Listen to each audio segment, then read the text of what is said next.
Madame, Monsieur, bonjour. Notre flash d'info aujourd'hui est consacré aux indépendants avec, en premier lieu, 2 changements importants concernant leur statut social depuis le 1er avril.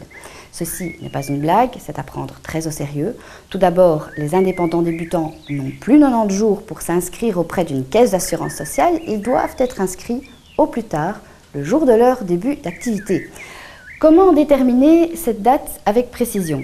Il s'agit en fait de la date de la plus ancienne activité, de la plus ancienne unité d'établissement inscrite dans la banque Carrefour des entreprises.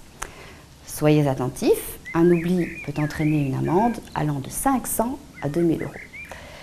Quant aux indépendants existants, ils ont dorénavant l'obligation de communiquer au guichet d'entreprise toute modification d'activité professionnelle.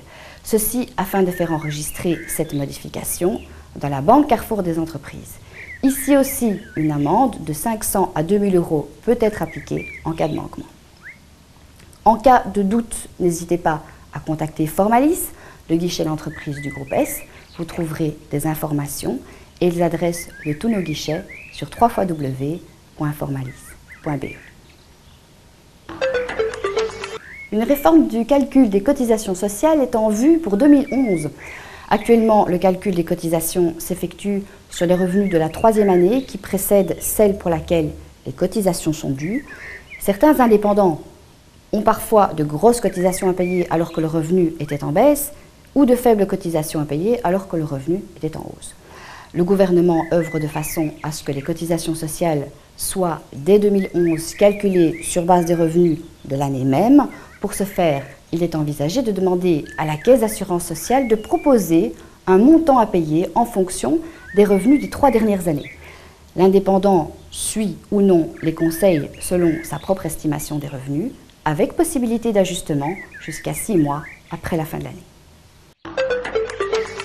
Pour terminer, sachez que si un indépendant interrompt son activité pendant 4 semaines consécutives pour dispenser des soins palliatifs à son enfant ou à son partenaire, il a droit à une allocation. Cette allocation est la première mesure de plan famille du gouvernement fédéral et entre en vigueur avec effet rétroactif à partir du 1er janvier 2010. Ce droit est réservé aux indépendants à titre principal et aux conjoints aidants avec maxi-statut. La demande est à adresser à votre caisse d'assurance sociale. C'est tout pour aujourd'hui. Merci de nous avoir suivis. À bientôt.